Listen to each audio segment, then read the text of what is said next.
Hey guys, M.A.D.D.Y. I don't know, but today we are back with Distractable. And I am here, not on my bed this time, because I'm a little bit sore from sitting on my bed all day from classes. So I am on my desk. And I have this, which is the hat that I'm making for one of my little cousins. And if you're wondering, Maddie, what about that white thing you've been knitting all this time? Well, here's the thing. You see that white thing right there?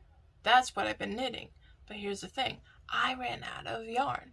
So, today, I have to sell some books to go to Michael's to get more yarn.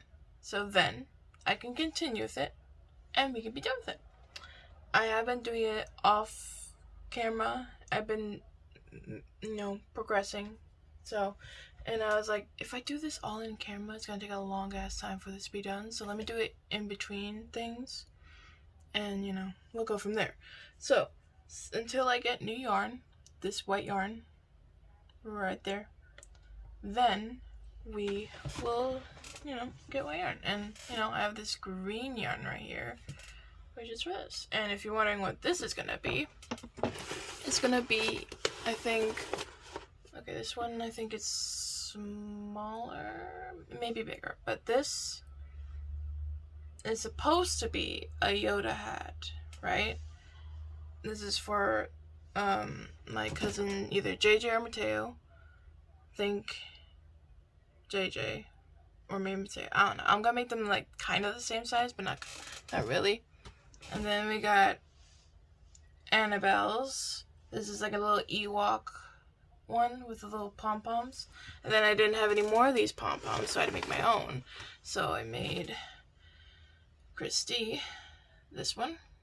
They look I know they look like the same size, but when you stretch them out, it fits, But yeah, those are the hats that I have, and once I'm done with all four, then I'll put them in a box and ship them over where my cousins live. So yeah. I made my cousin Mateo, the youngest one, a little blanket when he was a newborn baby, and my aunt says he still sleeps with it to this day, which is very, very cute. And I love that because I always like knitting, and I always want to make my cousin something, So I was like, what, why not make him like a little blanket? He was a newborn at the time, and I had like a little newborn baby doll that my sister was gonna throw away. So I was like, hey, before you throw it away, let me just measure this baby so I can know how I can, do the dimensions of the actual, blanket and stuff like that. And she said sure. And then when I was done, we donated the toys to Goodwill and stuff like that. And he loves it, and they say that he sleeps with it every night, which like warms my heart. So yeah, maybe one day I can bring my knitting stuff and teach them how to knit or crochet if they want to learn, because I don't think this as a feminine thing. I think this is just creative. It's a very creative thing to do. It's not only for women to enjoy, men can also enjoy this. So look at it. But anyway, besides the knitting on the side, today's episode is called Go With Your Gut, like a gut feeling. And my gut feeling today was to, do something different. Door-to-door salesman, house parties, going too far, and love at first sight. Today, the guys talk about the accuracy about their gut feelings. Gut feelings. Oh, okay, here's one gut feeling that I had. When I was junior year in high school, I asked out a guy that I liked at the time to go out with me to see a movie, and it was a gut feeling, and he said yes, and we went, and I made the first move, and then yeah. We were not boyfriend and girlfriend after that. I wish, but no, we weren't. But yeah, we just dated that one time, and that's my first kiss was, and I started it, and it was my gut reaction to start it. So yeah, it was a good reaction, but it was really good. It was my first kiss, so it's the only kiss I know. So anyway, let's start this. This episode of Distractable is sponsored by... Are you not connected to this thing? Why are you not connected?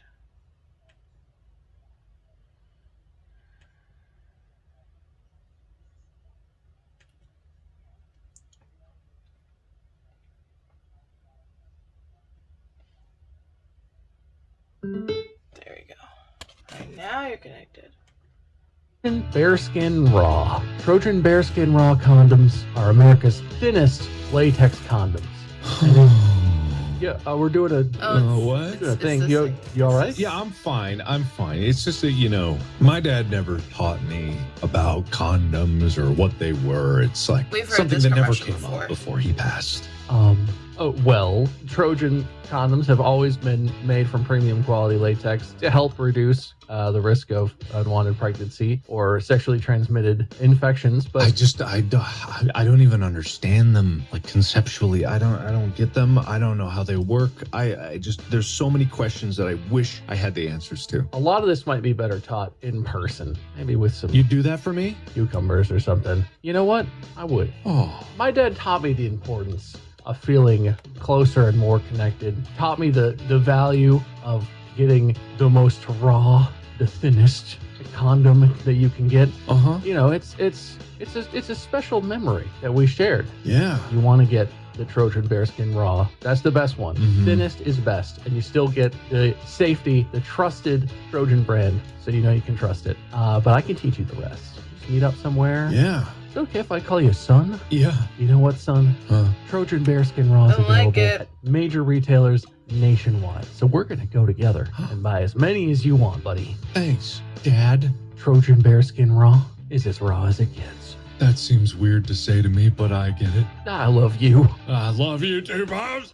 Good evening, gentle listener, and welcome to Distractable, a Wood of Production, the 5-star show as voted by over 69,000 reviewers. This week, Mark admits to an uncharacteristic antipathy for a desk clerk. Bob marries a flapper, and his tummy says no to a challenge. Wade states he is like Chucky, until he gets butterflies of epic proportions. It's time for Go With Your Guts. Now sit back and prepare to be distracted and enjoy the show.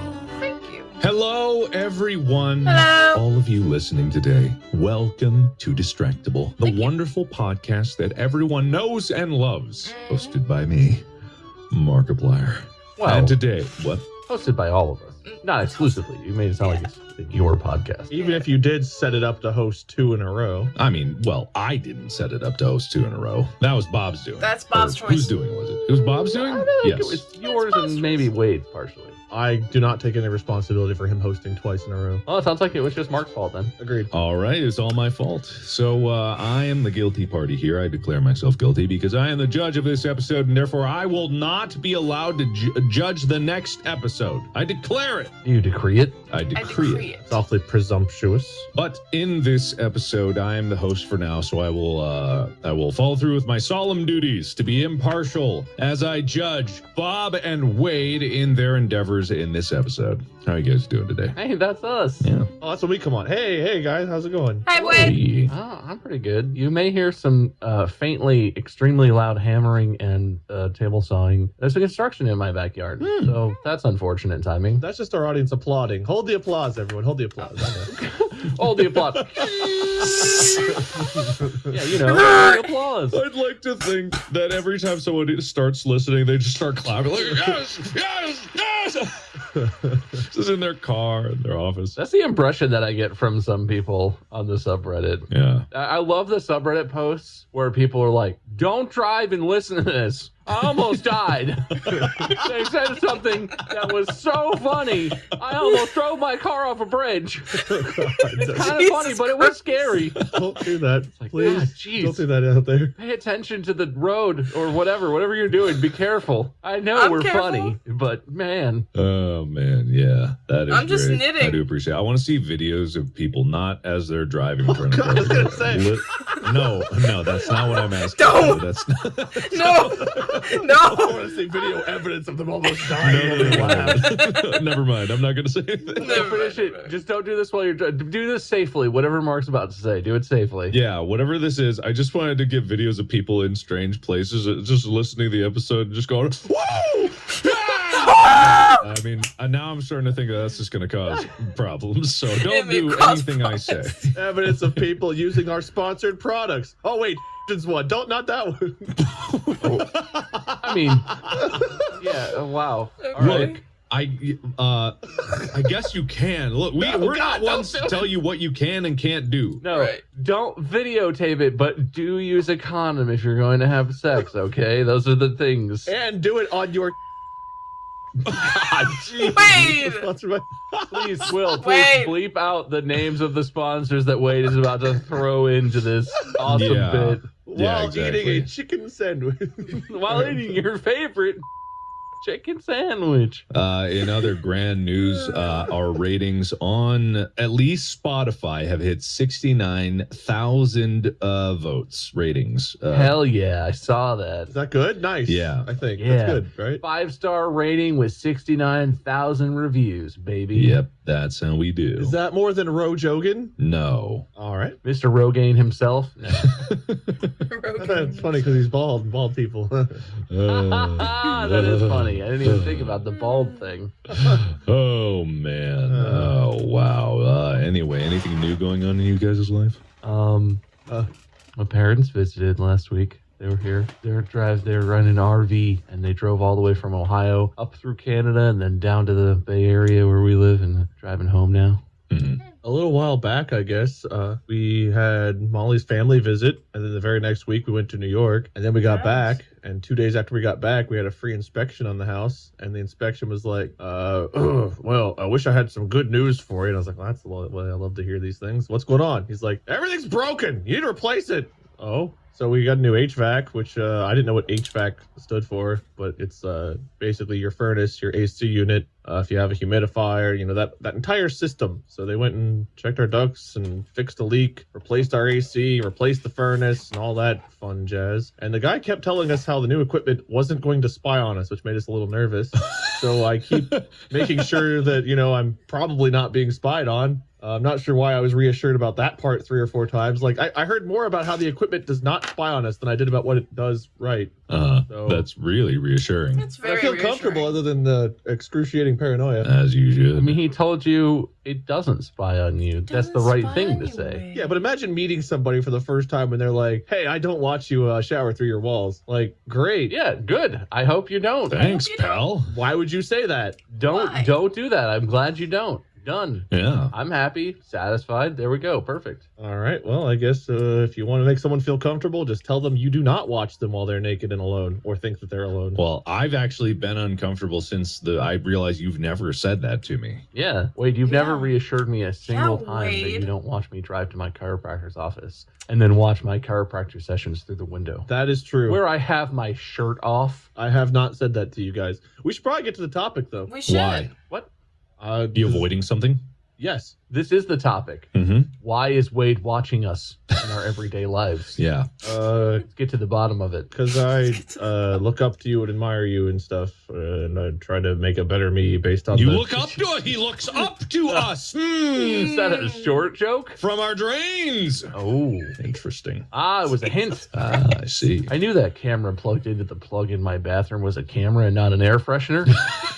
I knew that camera was a camera. I always suspected It it. says Canon right on the front of it. And I was like, Canon doesn't make air fresheners.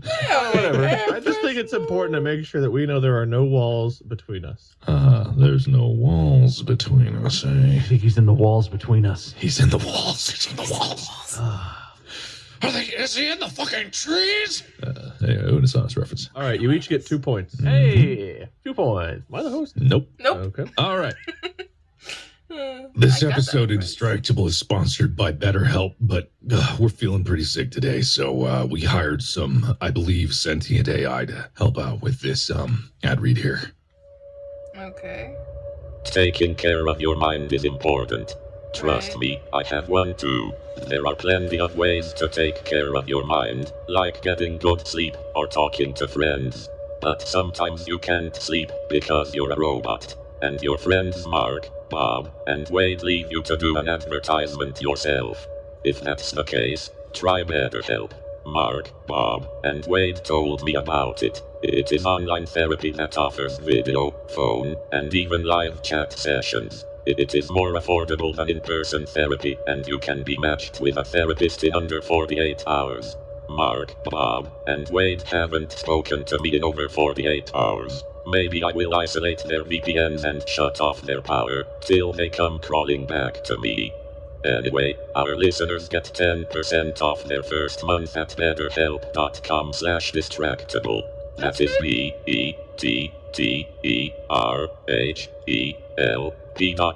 BETTERHELP.com/distractable.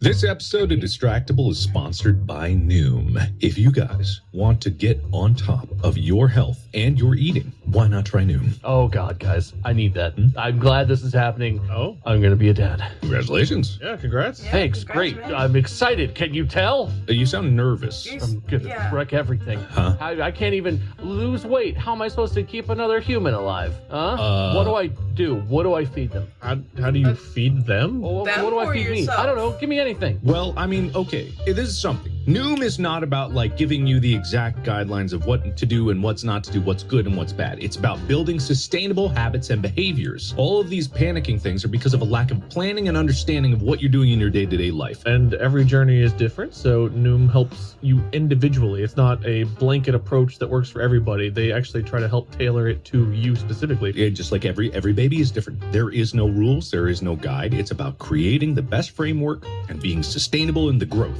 You're right. I need a plan. Plus, personal coaching. You can have someone there coaching you through the entire experience. Telling me how to raise my son? Well, maybe not that hard. We're focusing on you right now, on you.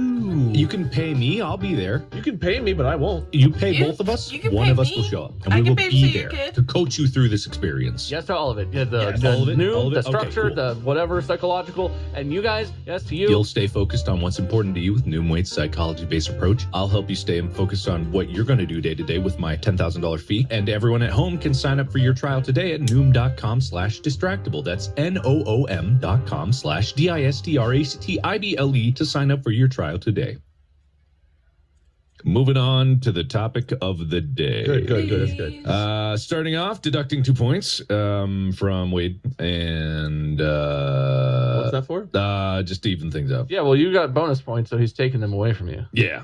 So Wade minus 2 points. So that puts Bob at 2 points and Wade at 0. I'll take it, I guess. All right. It's neck and neck as we go into the first chapter of this discussion. It's going to be return to form, a little bit of an old school way of doing things. I want to hear about personal experiences because I thought of something that occurred not recently, but a few years ago. I don't know if you guys have ever seen me walk into any random store and order something, but I think it's a very normal experience. Amy sometimes thinks that I'm a little odd when interacting with, people behind desks or cash registers. Like, if, for example, just the other day, there was a store that sells cream puffs, and I've never had a cream puff, and I wanted a cream puff. So when I go in the store and I go up to this guy, I go like, I would like a cream puff. Did he work there? Yeah, of course. He worked there. Okay. Well, that's a good start. Yeah, he was behind the cash register. I can only assume that he worked there. And then, I confidently knew what I wanted. I go up there and I ordered a cream puff. And I got a cream puff. Well, they said, like, okay, what kind? And I was like, what do you recommend? And they said, there's the menu. And I said, cookies and cream. And they said, what filling? And I was like, what do you recommend? And this is the exact inflection that I do it. So anyway, the point of this is not about this particular story because this Right. was a perfectly ordinary interaction. Sure. Right. But there was another occasion. This is just a set of baseline that, like, sometimes Amy thinks that I'm a little odd when I order things from stores. It's not Okay. necessarily true, or Okay, I don't think okay. so. But this is different. We're in a hotel. We're checking in. We are traveling somewhere. I won't name specifically, but we're going in there. And the desk clerk there, it started off as a perfectly normal interaction, like, okay, what's your name? ID, credit card. But the more that I interacted with this guy, the more I was skeezed out. And I can't explain why or how or what caused it, but something about his body language, the way he spoke, just a vibe I was getting from him. Everything said in my gut not to trust this guy. Right? Everything about it. And Amy saw this. Like Amy saw this and like noticed that I was being not rude. I wasn't like insulting or yelling or anything, but I was cold. Like I was oddly distant in these interactions. And there was like a lot of weird lingering pauses in the conversation that was just like extremely uncomfortable. And even I walked away from it very uncomfortable. But everything was fine. You know, we got the room keys and we go up to the hotel. But in the elevator, Amy turns to me and like, how are you so rude to someone who works like one of those jobs? And I said to Amy, like, I don't know what it was, but everything about that interaction screamed that it was wrong. I felt it in my gut that something was horribly off about that person. I don't know why, but there was no way that I could physically be my normal, nice, like self to this person because everything in my gut said, don't trust this man. There's something wrong with this person. And there may be nothing wrong with that. And it was kind of a discussion where like Amy was like, oh, man, that's very strange. Like you've never done that before. Kind of makes me like question like this. And I said, Amy, like you've known me for like years and years and years. And it's like, this is the first time this has ever happened. Like, wouldn't you trust my gut? In all the other occasions where I've been perfectly normal and I've never been rude to anybody, it's always a thing. I tip servers. I try to be as cordial as possible. This is the one occasion and my gut said something was wrong. Like, wouldn't you trust that? And there's no conclusion to this. Like, I didn't hear like, oh, this person murdered 15 people or blew up the whole hotel. I didn't hear any of that. There's no end to that story. But I would like to hear moments in your life when you go with your gut, when your gut tells you something that something's off, right or wrong. Off. I would love to hear things where it's right and there's a proper payoff, but I would love to hear occasions in your life where your gut just said that something wasn't right. And you went with it, or you trusted, or you didn't trust it and didn't go with it. And it either went right or wrong, or there was no repercussions for it. I just kind of want to explore the idea of this back of your mind subconscious signal that something is off. If we're going off of that, then I have an idea. Then I have a story. Let me write it down. I really thought you were going to ask the guy for a cream puff, so I was moving in a whole different direction. No.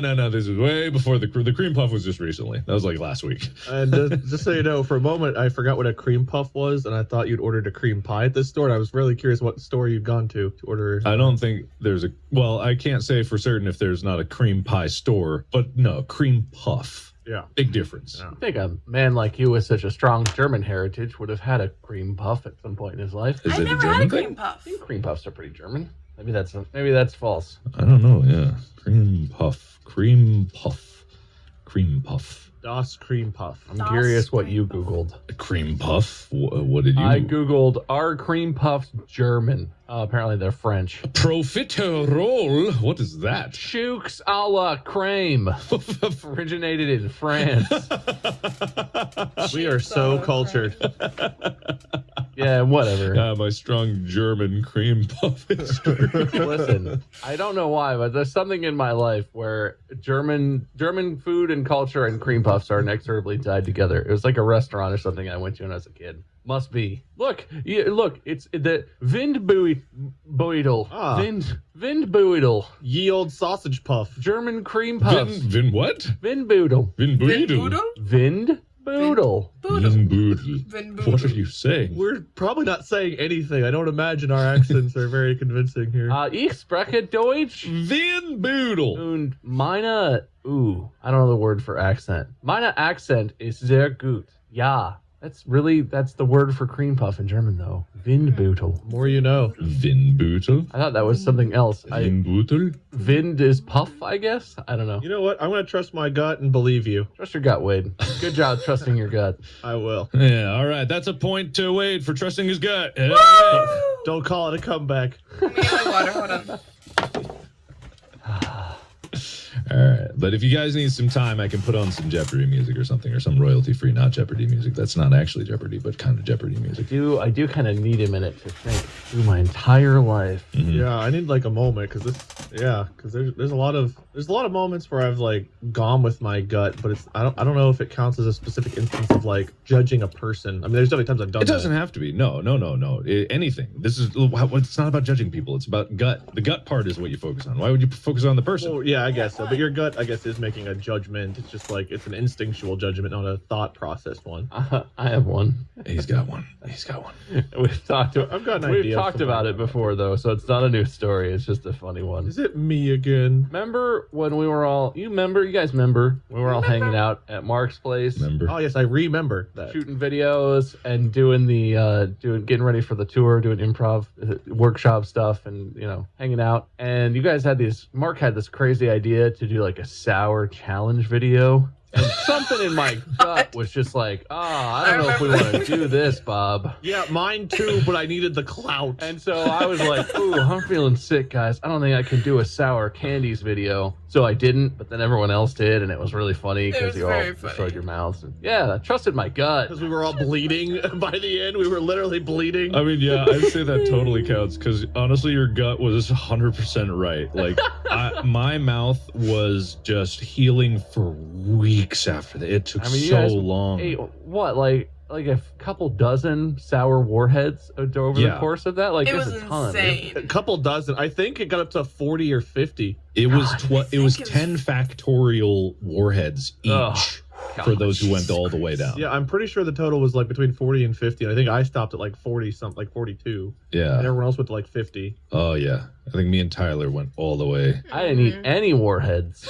Well, that reminds me of a time I didn't listen to my gut. There was this time we did this thing called the Sour Challenge when my gut was like, hey, you shouldn't do this. No. No extra points. No extra points. Points to Bob. Oh, damn it. Yeah. But that's not like a whole new... We've definitely talked about that before. That just popped into my brain. I mean, we've never talked about it at length in this context, so therefore... Hold on. All right, I'm back. And I will treat it as such. Other times I trusted my gut. I mean, it's weird to differentiate because there's like, in my brain right now, trusting my gut, like I know exactly what you're talking about. But there's also moments where like I get paralyzed by fear almost. And it's not a gut instinct, but it's like a similar phenomenon to where like that fear of messing up or fear of failure that I've battled. Like it has a similar feeling to me where it's like, I might mess this up. I need to back out. I gotta go. But like, I've got to convince myself not to like listen to that. But it's weird how it hits almost the same way. So whenever I'm trying to come up with like these different ideas, like I have moments of like, oh, I was really scared to do that, and it's like, well, that's not the thing. But like, it feels very similar, which is very strange. You could just talk about what you're thinking of. I'll I have kind of a weird college story. Are we doing titles and everything? You can do a title. I'll give bonus points for titles. All right. I have kind of a story that I think qualifies for what you're looking for and is an interesting college story. I think it's interesting. I'm going to call it Bro. You've gotta come pick me up. Oh, okay. That's just going to be bro. You've gotta come pick me up, bro. I like that. That's good. Would you like to submit a title, Wayne, or are you still thinking? I'll do all mine together. You go ahead. I'm still thinking. All right. Bob gets awarded the title point. Oh, we were competing right then. I see. Damn it. Yeah, that's how it goes. All right. That's fair. That's the old rules. This is the old world format. Mm-hmm. The old world. Back in the old world. You sweet summer children. You don't even know what the old world was like. Oh, man, I came with a title too. The moment too late. You can throw it out there. It won't be better than mine, but you can try. Yeah. I wouldn't. You're gonna die. Yeah, I like Bob's bear, but that's pretty good. Don't get me wrong. That's good. Thank you. I wouldn't. You're gonna die. That is good. I wouldn't. Good fight. Anyway, so I tell my story. Yeah. Okay. So I was in college. This is going to be sometime around 2010. It's like a junior in college or something like that. And when I was in school, I was in... Oh, people have asked about this, so I can clear this up for sure. I was in a fraternity. I was in Phi Mu Alpha Sinfonia, which is like a music fraternity. It wasn't like, oh, we live in a house and we drink natural lights or whatever on the weekends. It was like we're all musicians and we hang out and eat Skyline and serenade people on Valentine's Day. We had this event where you could pay us and we'd go around and serenade people really embarrassingly in their classes on Valentine's Day. Nice. That sort of stuff. And we sold grilled cheeses in the lobby of the music school. And it was a very successful venture, which I streamlined into a highly profitable business. But anyway, so I had some bros. So literally this guy who calls me on this night is a bro. I'm at home. I'm at my house that I live in with my roommates. And I'm just like sitting in my room playing Call of Duty or something on my Xbox. And nothing is happening. No plans. It's like a Thursday night. It's not the weekend. It's maybe almost a week. It's like Wednesday or Thursday. But it's not the weekend. So I'm just at home. You know, I have like class the next day or whatever. And I get a call from my friend, who I'm going to call Grayson. And we hang out sometimes, but we're not like best buds. So it's kind of like, oh, weird, Grayson's calling. I wonder what's going on. And he calls me and I answer it. And he's like, Bob, is this Bob? Like, yeah, man, it's me. What's up, man? Like, okay, I'm struggling right now because I took like a lot of mushrooms and I'm outside at this park and everything's great, but I need to go to Terry's Turf Club and you need to take me. And like, this is not a request that I would normally get. And, you know, this guy and I hang out at like fraternity functions and we're cool. And we have hung out like after college. I've seen him. So we're like friends, but this is a weird request. And normally, you know, if you're a normal person, you might kind of be like, okay, buddy. Okay, be safe. Like I'm not going to do that. Do you need me to bring you home? And it's, mind you, it's like nighttime, okay? It's not like he's at the park during the day. It's dark out in Cincinnati, which is not a safe place in certain areas. And like Probably parks around campus in Cincinnati, kind of sketchy after dark. Around the University of Cincinnati, not the best place. And he's like, I'm just laying here, just looking around. I had an epiphany. We have to go to Terry's Turf Club. And I don't know what that is. Oh, really? He says this like it's a thing that I should know what it is. I mean, I do now, but I had never heard of this before. And I was like, I can't tell if that's like a mini golf course or like a AstroTurf Emporium where you go to pick out turf for your yard or what. Yeah. Mark, do you know what it is? No, don't spoil it. Okay, I won't. Don't spoil it. And I don't know so, what it like, is. this is weird, right? And any normal person on any given night might have just been like, look, I will give you a ride home maybe if you're in trouble, but, you know, I'm good, man. My gut was just like, you have to go to Grayson. This is going to be a night, and you have to bring someone. Can't just be the two of you. I don't know why. So eventually, like, he talks for a minute, and I'm like, are you good? He's like, yeah, I'm fine. We just have to go, and you have to bring me there. And I'm like, all right, well, can I get like a couple of guys? Can we like a car full of guys so we can all go together? And he's like, yeah, get the bros. I'll be here. And he sort of tells me where he is, which is literally just laying on a grassy hill on the side of a road, staring up at the stars. And I go down and I get my roommate, one of my roommates at the time, and explain it. And he's like, I'm not doing anything. Yeah, whatever. What's Terry's Turf Club? I don't know. And I'm like, I don't know what it is, but we have to go, right? I feel like we have to go, Grayson said. And so we get in the car and we drive over and pick him up literally off the side of a busy road. There's no parking spots or anything. I just stop in traffic and Grayson gets in the car and he's like, go like north, go to this road and then just go north and we'll get there. And I'm like, this is kind of in the area where you have GPS, but it's not really readily available. So I'm trusting this buddy of mine who I know I trust, but is high out of his mind on mushrooms, according to him. And I'm just trusting him, and we're just driving, and we're driving, and it's not very close to campus where we live. It's somewhere north of campus, like in the suburbs almost of Cincinnati. I don't remember very well, but anyway, we're driving. Finally, he's like, all right, this is the street. It's on the right up here. You'll see it. And we pull up, and it's this like awesome looking diner, like a old school looking diner restaurant with a big sign out front that says Terry's Turf Club.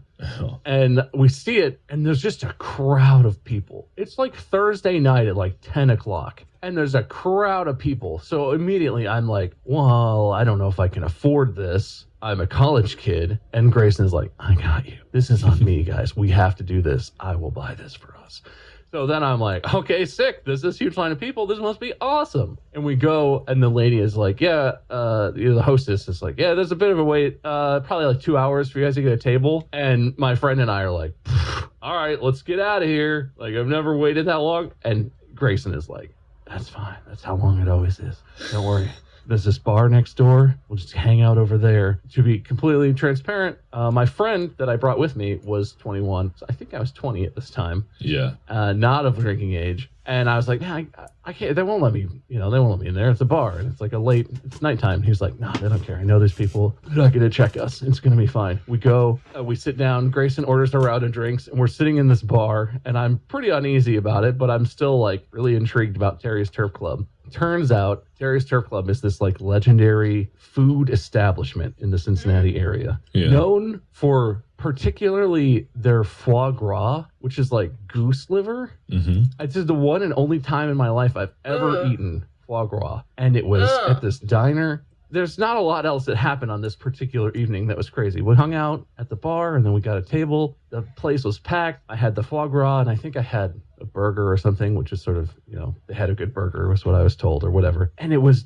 delicious. And we had this amazing night, and it's like etched into my memory. And it's literally all because when Grayson called, I just had that gut feeling where he called with this crazy ass request. And at that point I had friends who called and were like, dude, we're drinking, come to this bar. And I was that guy who was always like, nah, I'm good. Like, I don't want to, it's 11 o'clock. I don't want to come now out to a bar where you guys are already way ahead of me, having a rough night, whatever. I'll catch you next time. But this one time, Grayson called and was just higher than I could imagine, barely functioning. But he was like, we have to do it. And my gut was like, do it.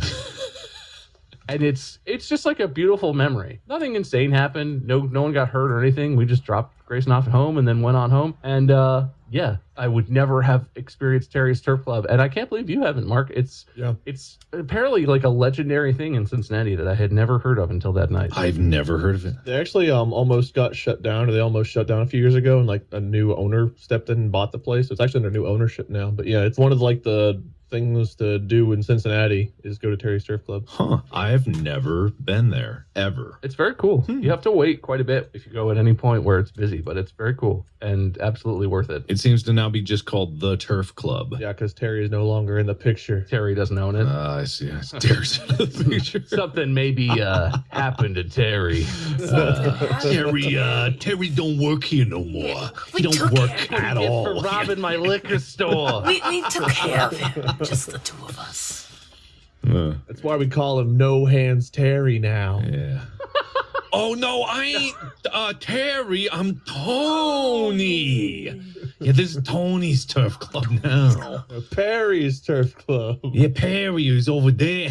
I don't know what the fuck. Anyway, that is good. I love that you trusted your gut on that night, because it's so easy just to stay at home and be like, I don't feel like it. I get there. Your friend calls you high on shrooms. Maybe that's really a coin toss of whether that's gonna go. So you just got to go with your gut on it. Yeah, no, I fully expected that to be like, we get in and he's like, let's get some Wendy's or something. And then we just get Wendy's and go. And it's like, all right, man, give you a ride home. That's cool. Yeah. In which, I have done that where a friend called and they were like, I'm too drunk. Or like, I'm at this place. I don't know where I am. And it's like, yeah, well, I'll help you. Yeah. I have a car and I'm sober so I can drive, so I'll come and I'll give you a lift, whatever. But that night, it's like a shimmering memory for me. And you guys know I'm notorious for having an awful memory and forgetting things that I myself said in the not too distant past. But that happened literally over a decade ago, and I still remember. I remember what the foie gras looked like. It came in this little paper tub, served on like a bed of like ruffly lettuce, and it came with this sauce, and I can remember the whole scene really vividly. It was just this crazy, awesome night, all thanks to my gut. That's nice. I will award you some points. Thank you. You're welcome. I would like to actually lead off with I came up with a different story. Okay, I'm fine with that. So I've got the other one still to tell, but this one I feel like is just more interesting. I'm down. And I've got a couple working titles for it. The first title would be "Let Me In." The next title. You're always so creepy. What happens? Well, this story's kind of, I don't know. The next one is I don't like it. "The Untrustworthy Solicitor" is the other working title I've got here. What is this, a Victorian horror story? I mean, kind of. Am I supposed to pick? What that? No, those are just the two I came up with. I wanted to share both. I like both. I see. Okay. So I want to preface with like nothing actually crazy ended up happening here, but this is definitely a moment where sometimes you see a person and like there's just, you get that immediate gut reaction, right? That immediate, like, instinctual judgment of, like, I can trust this person, I can't trust this person. Yeah. Like you did with the clerk. So we get solicitors from time to time that go door to door. You know, sometimes they're selling stuff, like it'll be a kid with Girl Scout cookies or popcorn or whatever. A lot of times it's these like bug people that, you know, they want to come and like, oh, do you have ants? Do you have termites? Well, we can do this thing. And that was the case in this part. So this guy knocks on the door and I answer it. And immediately, like whenever I answer, he's smiling. But like there was something about his eyes that I just immediately did not trust him at all. I was like, I will not let this man in my house. I'm going to be like, kind of like you said, it was like, I need to get this guy away as fast as possible. Don't engage in long conversation. Don't be too friendly. I need him to go away. Yeah. And immediately I found out that wasn't going to be the case. He was like, hey, we're doing a house in the neighborhood and we wanted to know if you have any insect problems. Do you have this, or this? I was like, no. And actually we had some stuff done, which we did. Actually, we had stuff done like a couple months before. So we're good. Thank you. And he's like, well, what kind of stuff did you have done? And well, we had some, you know, small ants and we got rid of them. We're good. Oh, do you know what stuff they used? No. Well, do you mind if I come in and take a look at what they might have done? I was like, no, you cannot come in and take a look. And he's like, well, I can walk around the property. Maybe they did some stuff. No, that's okay. And he's like, well, do you have the receipt? Let me look over the receipt. I can see what chemicals they use. Like, he just kept getting more and more personal where it's like, yeah, can I see what credit card you paid with? Like, it just got really uncomfortable. But like the most unsettling part was just like the serial killer expression on his face of like smiling, but his eyes were just like, I don't know, there was something cold and not personable about the eyes. When I was trying to talk to him, it was like I tried to avoid looking at his face because it was so unsettling. Just something about the way he smiled, it made me feel super uncomfortable. And then on top of that, the like, let me come case your house.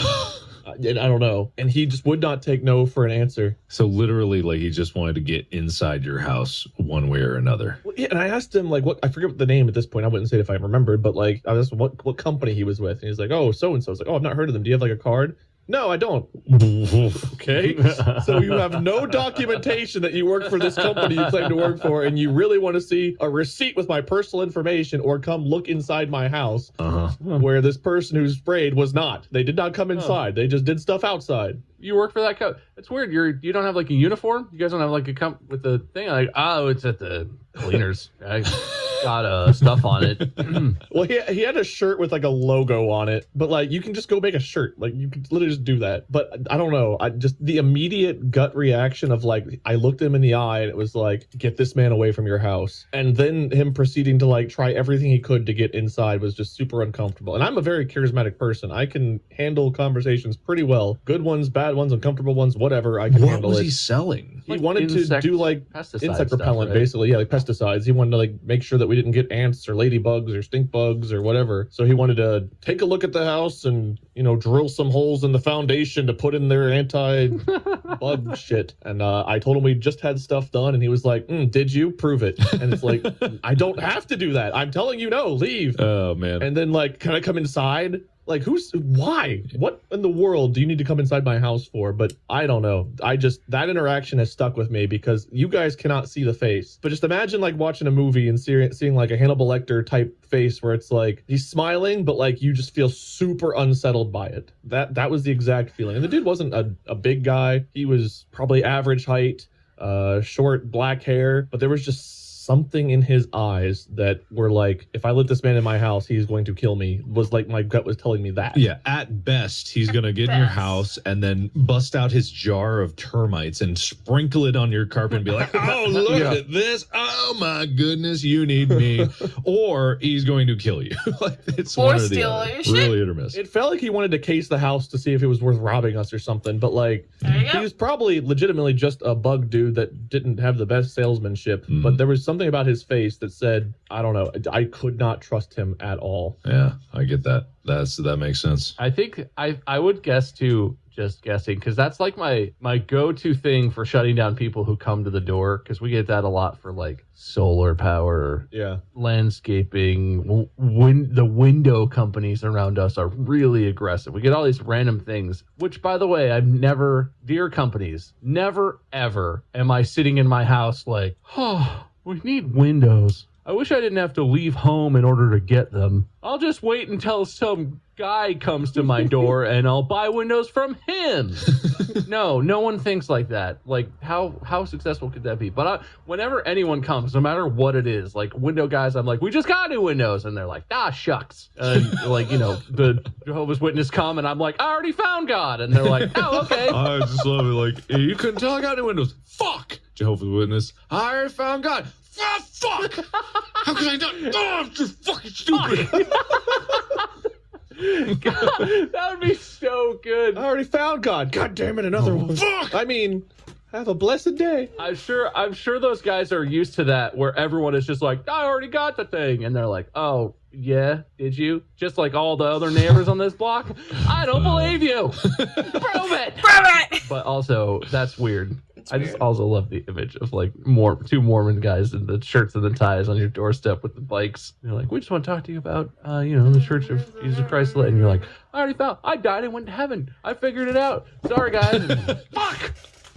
Throw their bikes down like, damn it. The last time we recorded the podcast, I don't think I told you guys this, but I had two guys from a local church show up, and they were like giving me a pamphlet and telling me about like Jesus, our Christ, our Lord, and all that stuff. And they're like, you should come to our church. And I was like, guys, I really got to go. I can't talk about this. I got to go to work, because I was getting ready to come down here and record. But being as I don't think we were doing a stream that day, so I was wearing like obviously pajamas, like a fucking stained shirt. I had my shorts on, my glasses on. I looked disheveled as hell, and I'm like, yeah, I gotta go to work. I gotta be there in like 2 minutes. And they just looked like, have a good day at work, sir. I was like, they don't believe me at all. They think I'm lying to them, but I really do. I gotta go work right now. And that also stuck with me, because I felt guilty that they thought I was lying to them when I in fact was not. But I realized the moment I closed the door. No, guilty? Well, I love that. I love the idea that any interaction a door-to-door salesperson has with me, I'm not trying to be mean to them, but I will love for them to leave feeling really confused.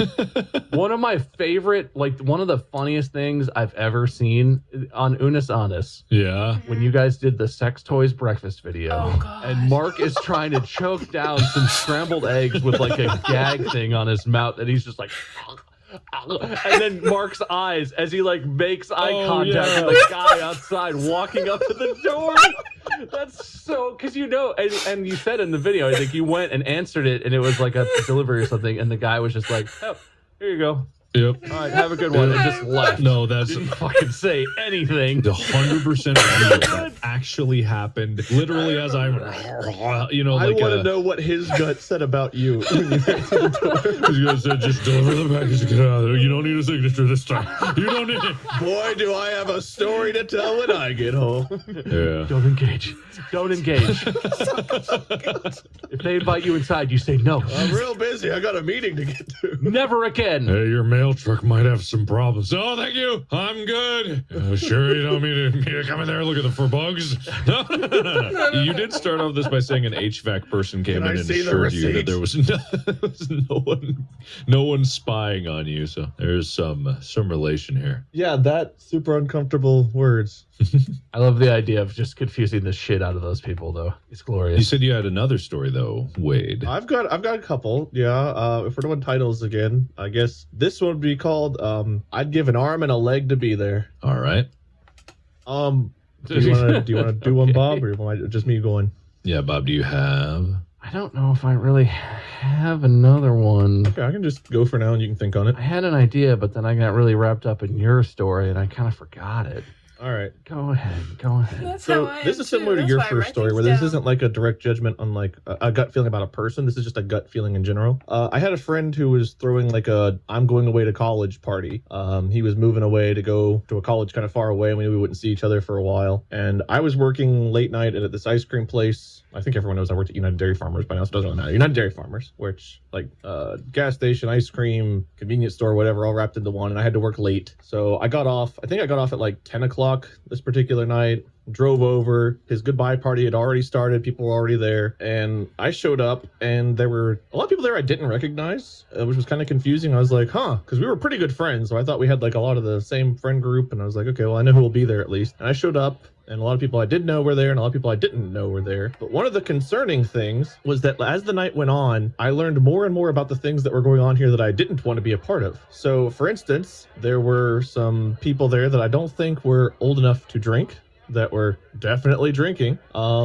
There was another person dropping their pants, hitting on my friend's mom, which was weird. I'm sorry, what? Excuse me? Yep. And I was thinking, my brain is like, you need to leave, you need to leave, you need to leave. But my gut said, you need to stay. If shit goes sideways, someone that's not fucked up needs to be here to be responsible and to help. You need to stay. Just suck it up, deal with it. If worse comes to worse, the right thing is to stay. And my brain is like, God, no, it's not. I'm not going to jail for all this crazy shit happening. I don't want to be a part of this. And then as the night goes on, I found out that there was a man in my friend's bedroom giving tattoos. What?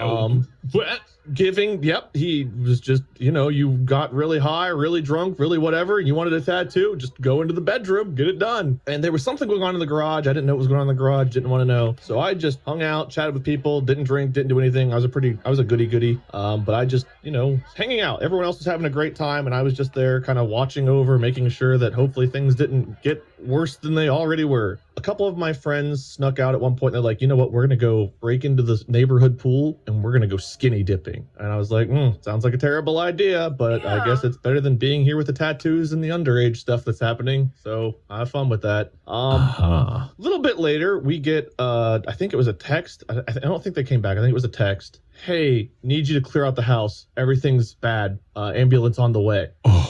What? Well, it turns out that in order to break into this pool, you had to climb a fence, and it was getting late at this point. There was dew on the grass. My friend, I'm not going to say her name, she was wearing like flip-flops, and she realized climbing this fence in flip-flops wasn't going to work. So she kicked them off and tried to do this barefoot. The top of this fence had, we'll just call them what they are, spikes, basically. Yeah. And as she was climbing with feet that had stepped in dewy grass over this fence while pretty heavily intoxicated, she slipped at the top and impaled her thigh on this fence. And she was stuck dangling just by her thigh on the fence. Oh, no! Oh, God. So, luckily with her was my friend's mom, who I guess had also intended on going skinny dipping with them, or at least watching over them, but she was a nurse, and she was able to determine, like, an artery wasn't hit. That's good. She was a nurse. So, Nurse mom was there. Upstairs at the party with the drinking and the tattoos. Her kids come up and are like, "We're gonna skinny up in the pool," and she's like, "Oh, that sounds fun. I'll drive you." What? Yeah, well, she was there, and she was like, okay, well, you didn't hit an artery. We got to get you to a hospital. They're going to have to get you off this fence. So she and other drunk friend lifted her off of the fence, which, as you can imagine, was not a pleasant, fun experience. I offered to come help. They said they would let us know. They thought they could get her off the fence and get her to the hospital, but we had to clear out the house. So we started clearing out the house. I don't know if I want to say who else was there. What? You didn't say, and you don't have to, but who texted you? Because did this mom text you and be like, "Hey, Wade, it's Mrs. Jorgensen. She contacted her son. Can you clear out the party?" She contacted her son. He immediately left to go, like, he didn't say a word. He just left to go help. None of us knew what was happening until he got up there, and then he texted and asked us to clear the house. So, Yikes. Yike. Yeah. Also, you remember I told you guys I have that thing about leg injuries and they make me deeply uncomfortable? I did not remember that. I do remember. It turns out the thigh impalement, Sorry. close enough. Really doing it to bad. me. Having heart palpitations over here. That's horrific. I'm sorry, I did not remember that. God. We're getting older, you know? Sometimes I forget. Yeah. We should do an episode about that. Oh, boy. That's a great topic. Sorry, continue.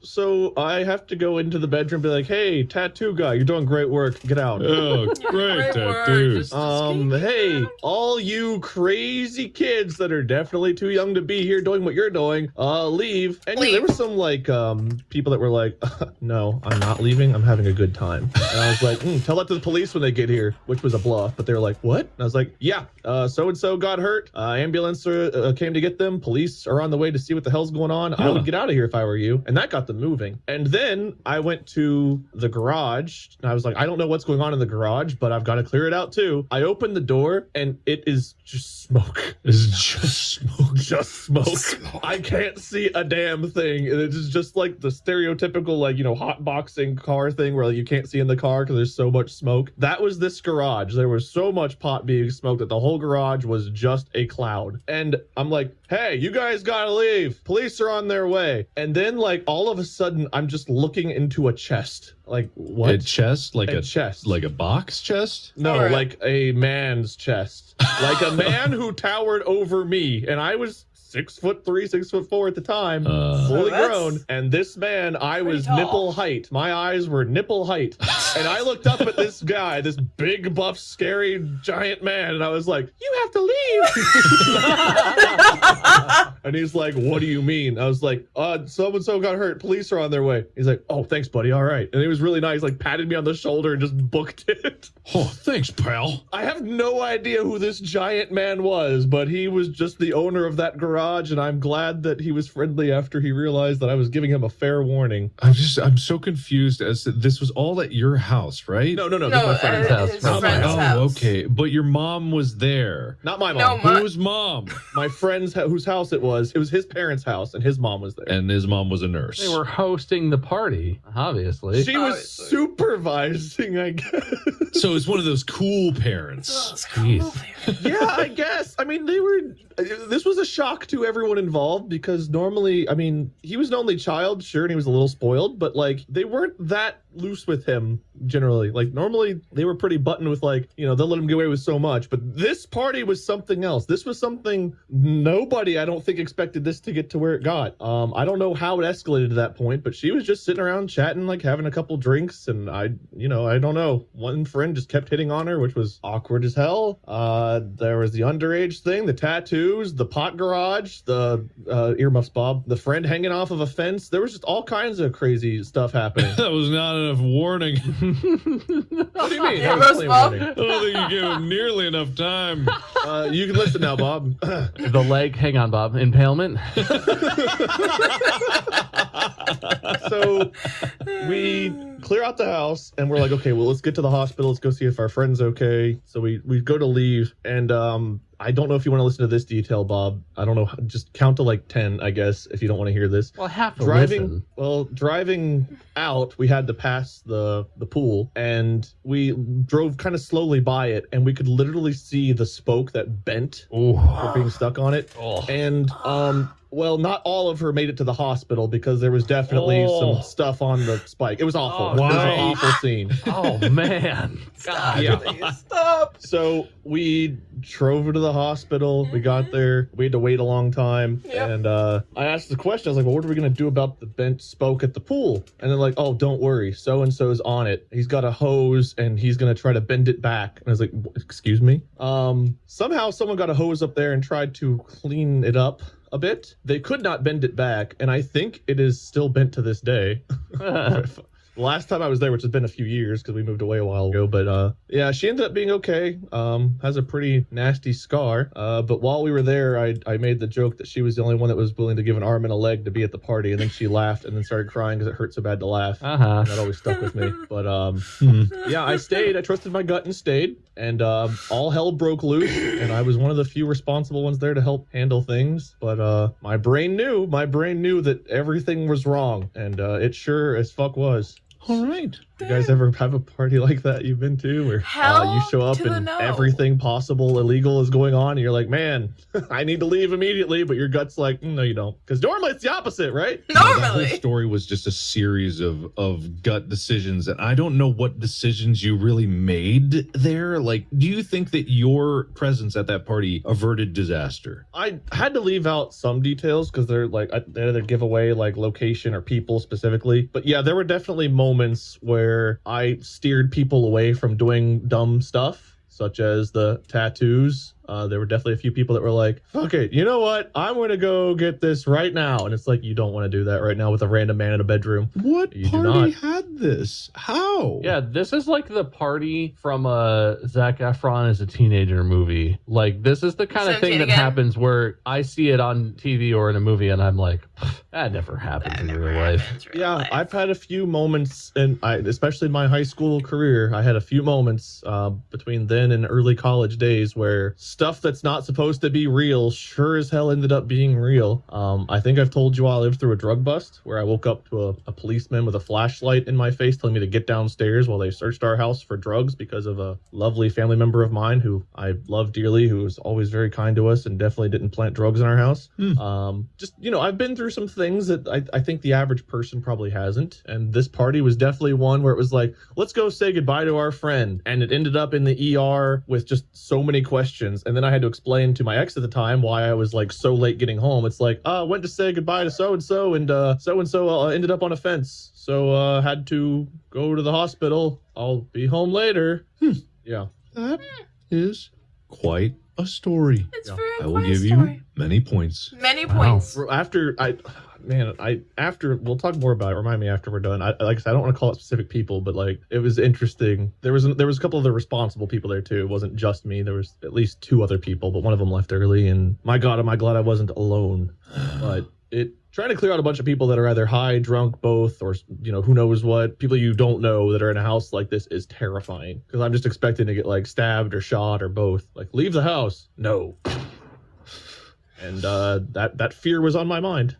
But everyone's okay somehow, despite that and other stories that I haven't told and may not ever tell. That is. Yeah. I sometimes forget just like the kind of shit that went on in your high school experience versus mine. Like mine, I just had a very different experience. Very altogether. different. Like, I had so many friends that were raised by like strict parents that like as high school went on, they just went wild, and I felt responsible for them. Like I needed to be there, like to be I always called myself Chucky from Rugrats. I was always the one that's like, that's not such a good idea. that You don't want to do Chucky. that. And then they would inevitably not listen, and then I'd have to be there to help clean up the mess. And it was really miserable I thought a you lot meant of the times doll. being that person. But like I felt like if I wasn't there to help, I would feel immensely guilty knowing I could have been there to help stop something or to help them get like to a doctor or whatever else. So I stayed with it and stuck with it despite being very miserable a lot of the time because I wanted nothing to do with the shit that they got into. Yeah, I feel that. All right, well, sorry for taking so much time on that story, but it was that's one I think I've held for a while. No, it's good. It's good. It's a good That's thing. crazy. Yeah, that is a little crazy. That's a crazy party. That's pretty all right. Sure was, and it got worse as the night went on. Much worse. Much worse. Nah, or much better. Better for the story, awful for the moment of being there. I don't know. Do you ever center yourself if you're in an uncomfortable situation? You just look around and you're like, you look to your left, it's like, oh God. You look straight ahead, it's like, oh man. You look to your right, it's like, oh fuck. And then something weird's in the garage. Like everywhere I looked, there was something else going on. There was tattoos to the left. There was my friend's ass trying to hit on my other friend's mom outside. There was what to me were kids doing stupid shit like to the right. And then I knew behind me in the garage, there was something going on in there. Didn't know what. Like, and then the fence thing happened. It's just like surrounded by awful. And it's like at any given moment, you're like feeling like you're in the middle of a powder keg about to explode. No, not really. I found myself not in that extreme of a situation, but in situations like that so many more times than I wish I had grown up. It is unusual, I would say. It's more movie high school experience-esque than, you might think. Not a good movie. Well, and I'm curious, I guess too, I would love to hear responses in the subreddit. Does that happen? I feel like, to me Not and me. my life experience, that seems like the not common version of what happens in high school. But is that Right? what kids do? Did I have a lame high school experience? I Where we might just have a played lame video high games school and drank Mountain experience. Dew and like didn't get impaled on fences or to get tattoos in my friend's mom's bedroom or whatever? My friend group was also very heavily influenced. We grew up in like the original Jackass movies days. Oh, yeah. So my friends did a lot of things like recording, like, let's do Jackass things. Like one of them volunteered to be hit by a car at one point. We did that too. We like pulled each other on roller skates behind cars and hit each other in the ass with wiffle ball bats, but nothing permanently life-ending or altering quite so much as it sounds like some of the people were into in that. Then you didn't live. No. I guess not. $20, my friend let you shoot him with a BB gun. One of them volunteered to literally be run over by his own car That's not good. at like 20 miles an hour. That seems like an Oh. obviously bad decision. At the last moment, he realized he didn't think he would fit under it, so he jumped and then like shattered his own windshield with his his body to not go under. Oh, sick. Yeah, we had a crew. I was not there for those moments, thankfully. Those were moments I would not have let that happen. If I was there, I would have been like, dude, I don't care. I will call the police on you if you guys try to run over this person. I'm not going to let you murder them. I did have a line. I let a lot of dumb shit happen because they were my friends, and I knew if I wasn't, they would just do it without me there. So it's like, okay, well, I can stop them this time, or this time I can at least talk them down a little bit. But there were times I had to cave in and let them do dumb shit, or else I knew they would just do it behind my back, and I wouldn't be there to help when things inevitably went wrong. It was an uncomfortable part of the friendship to be in, for sure. But Do you feel like you got enough out of the friendship to make it all worth it? probably not. Probably not. It was more so like we were friends for a long time. A lot of us were friends for a long time, and then I saw like the rebelness in them start to go, and it's like I couldn't rein it in. So they just had to experience it, I guess. And luckily, nobody died, which is shocking, really. That does sound shocking. I have a heartwarming trusting your gut story. All right. Good. I don't have any of those. That's good. That's good. I'm going to call this one I Knew It. Nice. Yeah. Wait, even better. At First Sight. Oh, All right. Love but I knew it at first sight. Nah, that's not good. Okay. All right. Wait, even better. At First Sight, I Knew It. Oh, I love it. That's the That's one. better. the That's one. better. All right, perfect. All right. This one's not super long, but I tend to be a very gut listening type person when it comes to decisions. Yeah. Places that like Mandy and I have lived, every place we've lived, when we walked in to like see the apartment or see the house or whatever, we walked in and within the first couple minutes of looking around and like getting a sense of the place, it's somewhere inside of me. I was for all the places we've lived, I was like, yeah, this is the one. And it's not like I just dictated that and I was like, this is it. We're done. We're not looking. And in every case, we looked like one of the first places we looked at. My gut was like, this will be the place. This is the right place. And then we would look at like half a dozen other apartments or whatever, trying to find the right place at the right price. And we've only lived in a few places together so far, but I have been correct every time. And so I tend to listen to my gut for decisions like that. And I guess it was in like 2009, in college again, I was living in this house with some buddies, and we decided to have a Halloween party. And we decided to just like invite everybody we knew in the music school. We were like, come over, bring whoever, big Halloween party at our house. We're going to have music and whatever. It should be fun. And it was a cool house. It was a cool house with like there was a kitchen area, and then there was like an upstairs area that overlooked the kitchen. And there was also like an outside balcony. It was like a good hanging out house. It was a fun house. And at this party, a lot of people showed up, and one particular person showed up. This girl showed up who I had not met before, who was in the music school, and we just happened to have matching costumes. I was dressed as like a 1920s gangster because I had a custom-made fedora, because of course I did. And I wore a suit and I was a gangster. And this girl showed up and she was dressed as a flapper, which is like, dressed in sort of 20s era, like a feather boa and just, flapper. Of course. We matched, basically. We're from the same general time. And I remember, I didn't know this person. I'd never talked to her. She walked in and I was like, oh, our costumes match. Oh, wow. And just sort of like thought and looked for a minute and like said hi. And then she just went around hanging out at the party with other friends. And I remember that night, I told my friends, I was like, I really want to kiss that girl.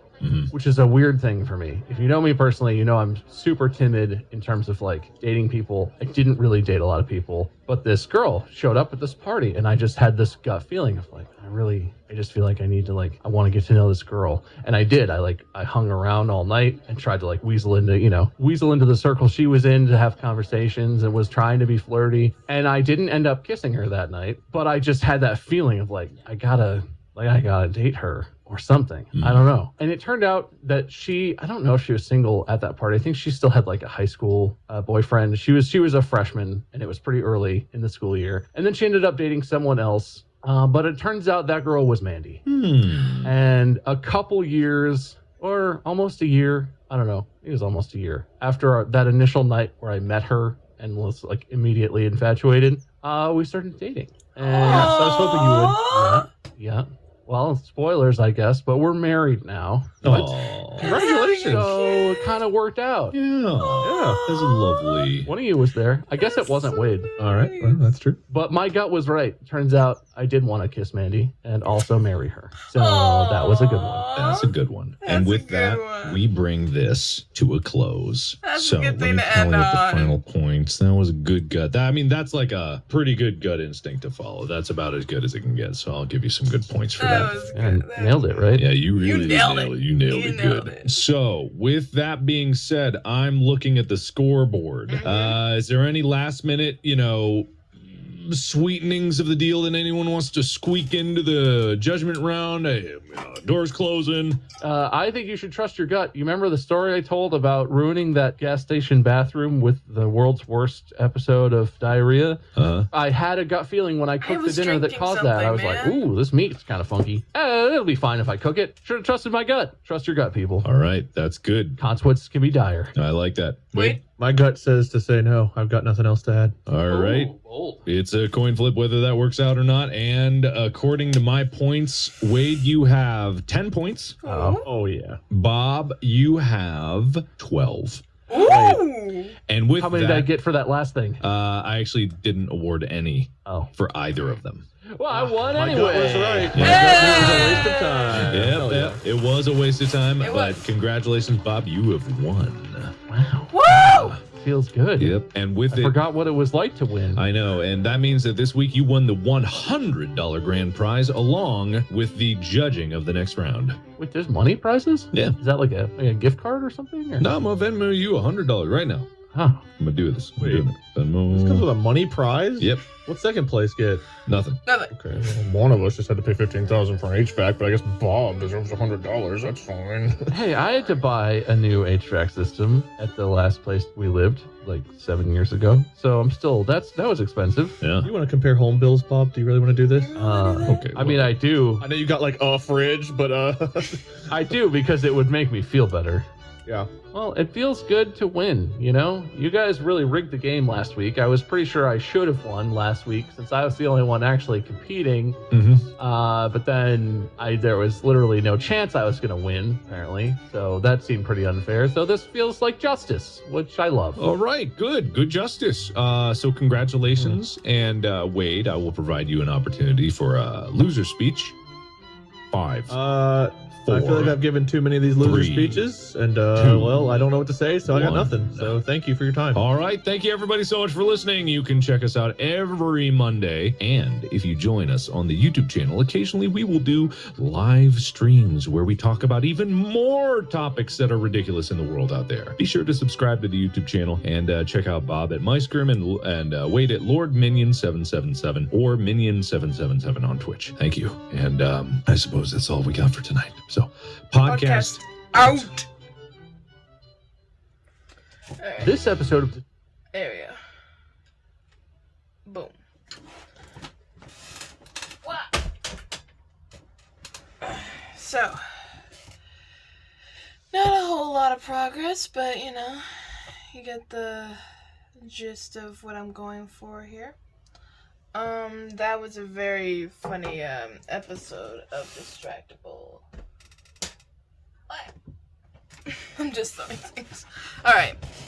Some things to talk about. Okay, oh yeah, right. Okay, so our bathroom is breaking quite not like literally breaking, but like the ceiling is. Like the ceiling is like falling and it's dripping. And our maintenance person who usually like fix all that is supposed to come either today or tomorrow to fix that. So until then, we cannot shower. So, you know, yeah, we can't shower now because there's like all these like dust on the ground, and the thing is literally like leaking. It's not like leaking like it's just like bloop, bloop, bloop. You know, it's just like dripping. Okay, so here's my big gut story, if you want to call it that. It's not exactly like Wade's, not at all. Nothing happened like Wade's, but it was like scary for me. At this moment in my life, I was scared shitless, kind of like what Wade was feeling during that party. So, when I was 9, my mom married my dad. And my sister was two at the time. And I was 9, I think. Either she was 2 or 3. Like, she was in the toddler phase. I remember she was a toddler. I don't remember what age, but I was 9.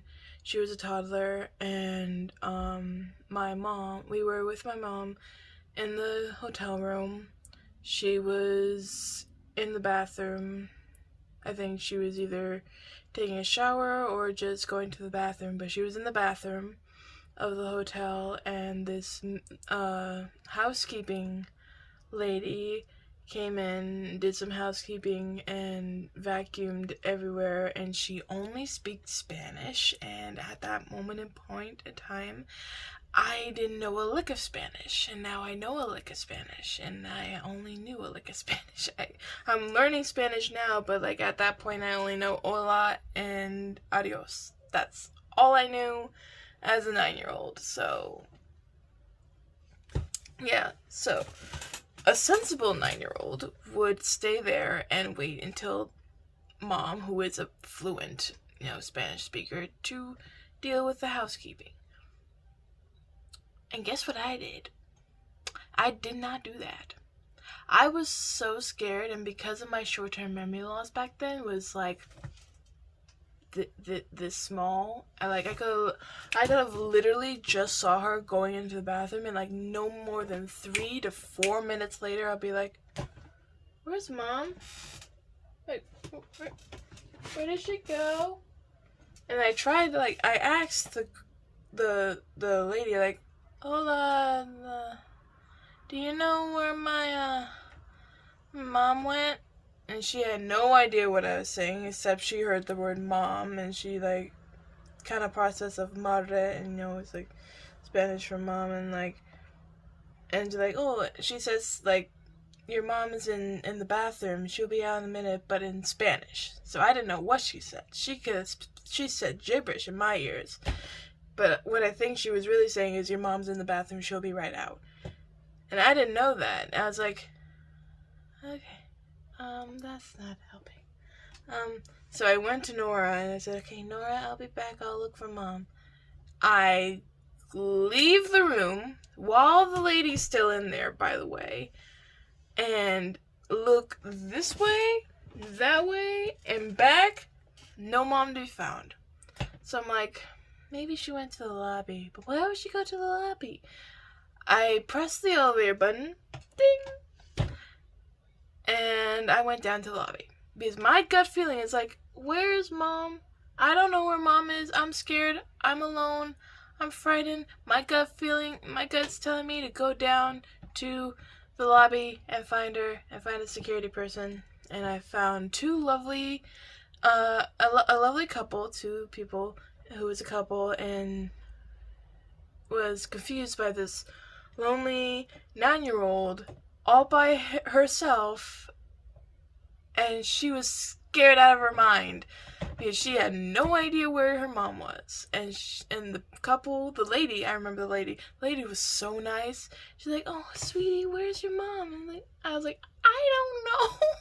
I thought she was in our room, but then she wasn't there anymore, and the lady only spoke Spanish. I don't know any Spanish. And then she's like, okay, calm down. Let's go to the security people. You'll tell them what your mom looks like, and then they'll find her. Do you know her name, Mom? Okay, that doesn't help. Well, let's just go to the security people, and you'll tell them what they look like. Do you remember the floor you were on? No!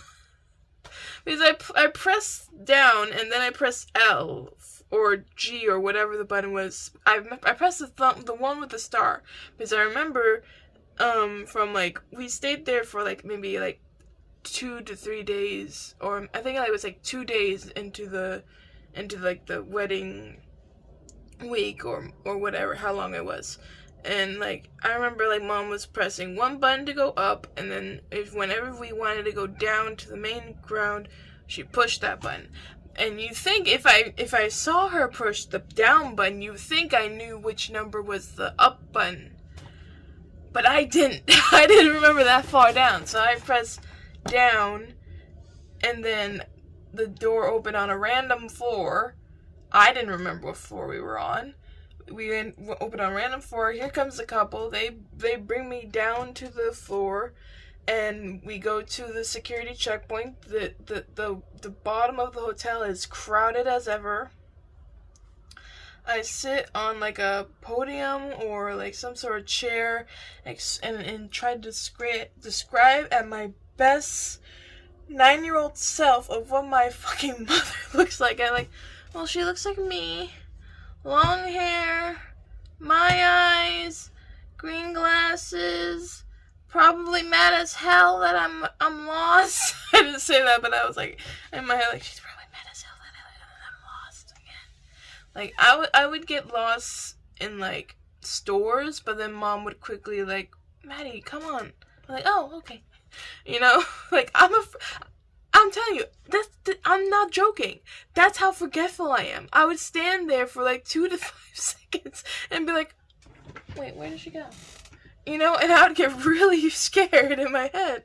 And so I wait there not only like maybe 2 to 3 minutes.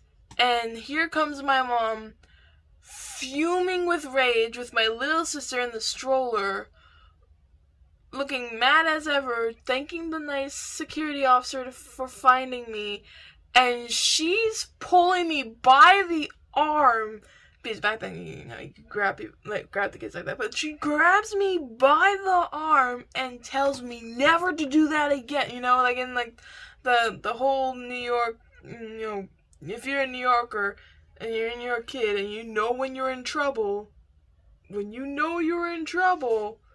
know the voice I'm talking about. You know the voice, and especially if you have a Latina mom mixed with a New Yorker, I got hell to pay.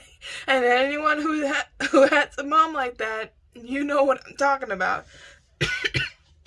So I literally get punished from that day forth. And she told me whenever I go into the whenever I go in the bathroom, you stay right. She wanted to stay right fucking here until I come out.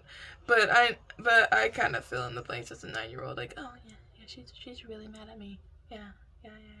So that, like, 2 days afterwards, we see a child in like this like monkey, I think it was a monkey like backpack with like a clip on, and it's like one of those like backpacks that has a literal leash on the other hand so the kid won't run away.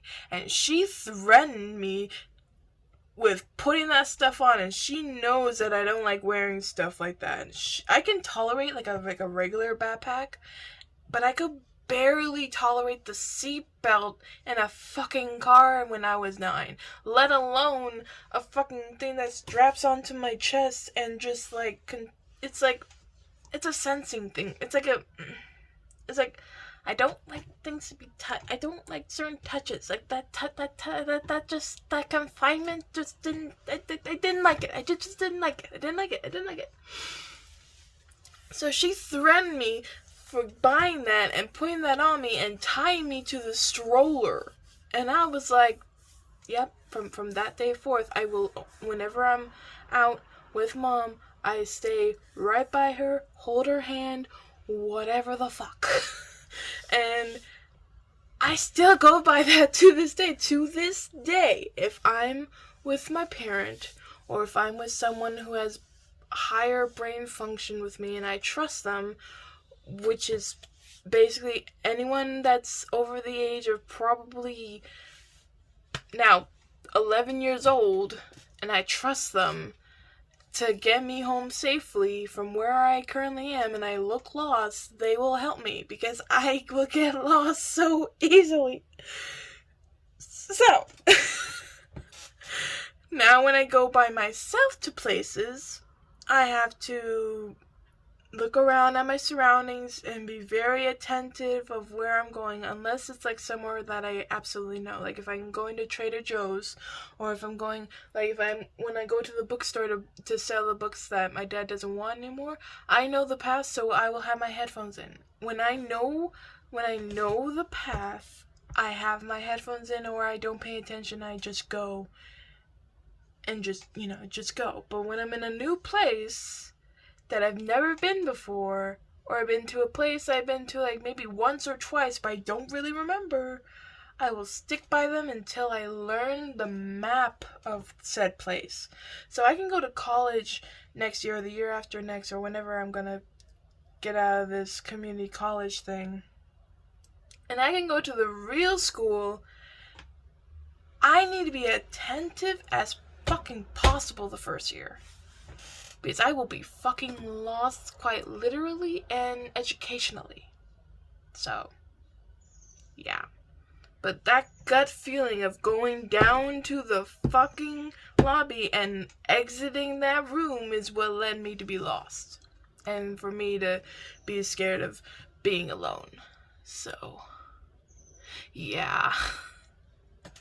I'm not making this up. I swear it's a true story. If you ask my mom, she remembers it very vividly. But that's all I remember. And I remember it very vividly, and I actually put it on when I was in 4th grade, we had to do a timeline of important moments in our life, and I put that as one. So, yeah. but that's their me. And if you're wondering, they got married in Las Vegas, so there's that. And I know I won't tell you the hotel. That's free advertising. They would have to pay me, like, a lot of money to say, oh, they got married at blah, blah, blah. Go there for your next honeymoon or wedding destination. You gotta pay me first. Okay? Alright, but what I am gonna tell you is the building was tall. Good luck finding that. But yeah, it was just a wild ride. But anyway, that's all for me today. Let me know what your guys' gut feeling was. I'm interested in some stories you guys have, and go to the subreddit. I recently just got Reddit on my iPad, so I'm catching up on the subreddit. But yeah. If I don't have anything else, I really have to get some homework done before I have to go off and sell some books. But anyways, guys, this has been M.A.D.D.Y. I don't know, but I'll see you guys